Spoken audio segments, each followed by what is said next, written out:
saklimah ana wening batinku kae mawono jim setan prayangan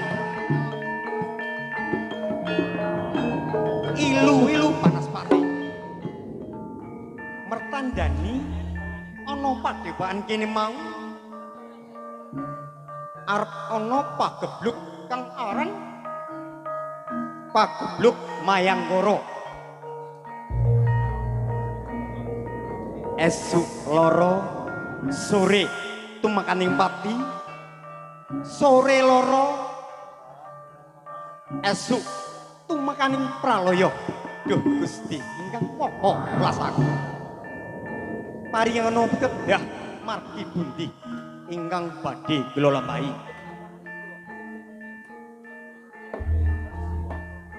anggonku jengkat saka brangwetan nganti kedarang-darang ana padepokan Patrayana kene mau ana tapel wates turungga jadi budaya pawongan ke mau detek piadege ora sepiro solah bawani asajak nyoloweti banget sapa pawongan ke mau jajal rebekani ana pinggiring padepokan Patrayana kene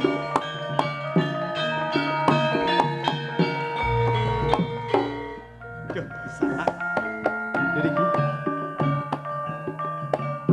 anggonku lumaku wiwit ana wiwih brangetan nganti ana padepokan Kuda Patrayana kene kang ana tapel wates jati budaya kisanak tantes ngetutke lakuku sejatine kisanak ki sapa lan ngendi papan dunungmu matur lepat saderengipun dipun tepaken nami kula Asmarantaka Asmarantaka lha nggih leres wondene kula menika tiyang kang kabur kanginan mboten dunung papan anggen kawula lumampah wiwit brangwetan dumugi dipun brangkilen namung ngetutaken prenteking manah ngantos dumugi papan mriki.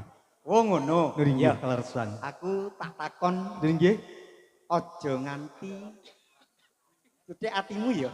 Mboten, monggo.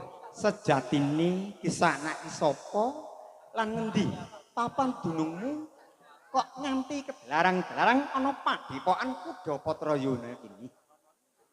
Kula menika namung nuruti krenteking manah awit nalikaning kula tilem dalu nyumena bilih wonten salah satunggaling padepokan Patrayana ingkang saweg wonten mendung pepeteng mbok menawi kula badhe pitaken dumateng panjenengan mbok menawa panjenengan menika mangertos saderengipun ngapunten.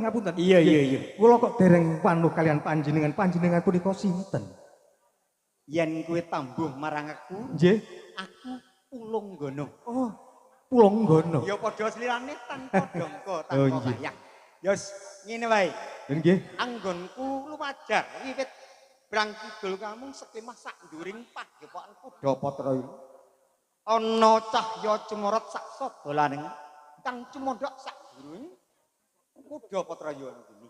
Menika pratandha punapa wonten cahya cumlorot menika? Kula kok dereng mangertos. Pratandha ana pagebluk.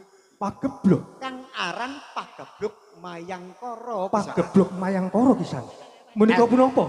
Pagebluk Mayangkara punika punapa? Mangerten ana? Nggih. Yen wis ana Pagebluk Mayangkara esuk lara sore tumekaning pati ning sore lara esuk tumekaning pralaya. Mula wiwit uga yen sliramu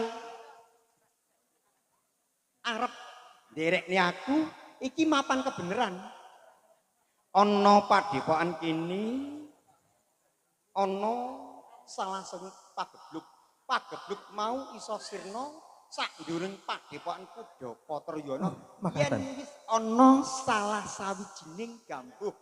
Wah menika dados sarana sumingkiring pagebluk Mayangkara wonten ing padepokan Patrayana. Aja dikangelan. Saiki uga slirane tak dandani dadi gambuh derek dawuh patuko. lah sumangga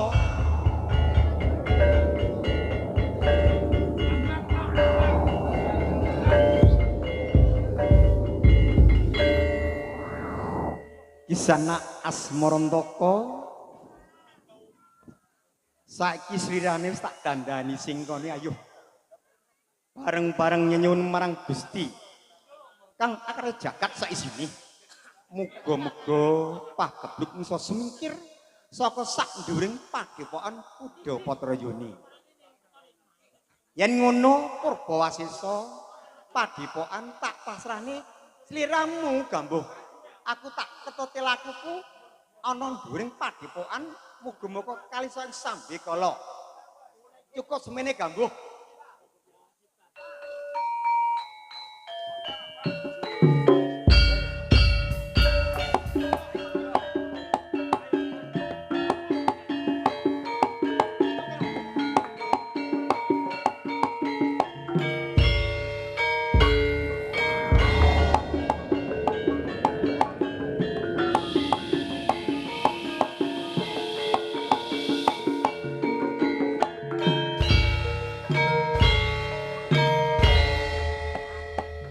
Om hangi dewas wastu ala permantem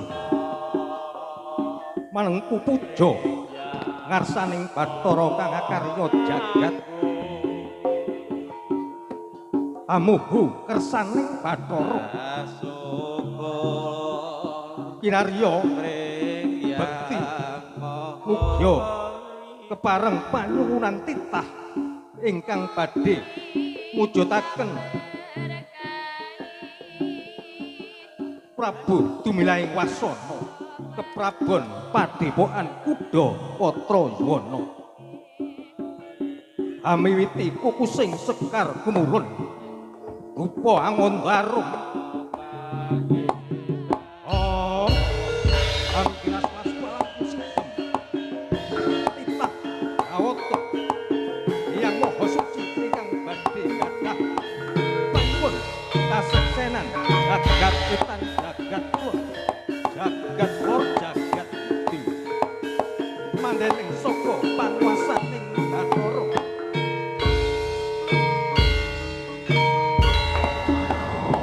anyuwun amrih kalis ing sambikala ilanging kala bendur beda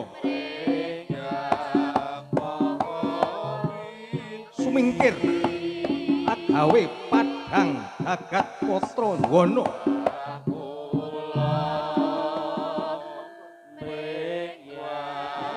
duh Gusti kang Maha Agung nun inggih ingkang maha suci keparenga kasembadan ingkang dados panyuwun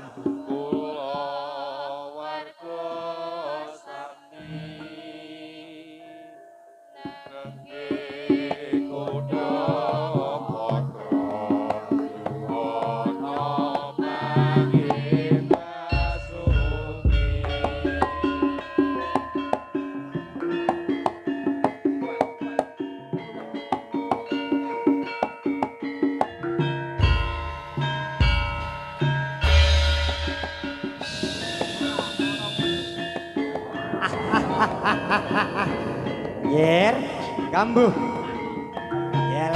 yelayak kahyangan jonggring saloka kebak wewangian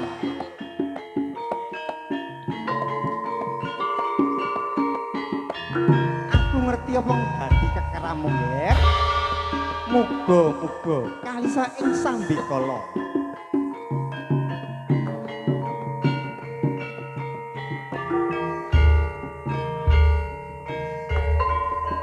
kae mawana cahya cemorot saksa dolanan gedine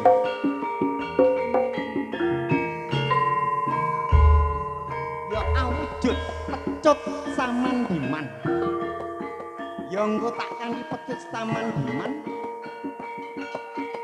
bisa ngilangi ananing pagebluk mayangkara yer gambuh wedara anggonmu sumedi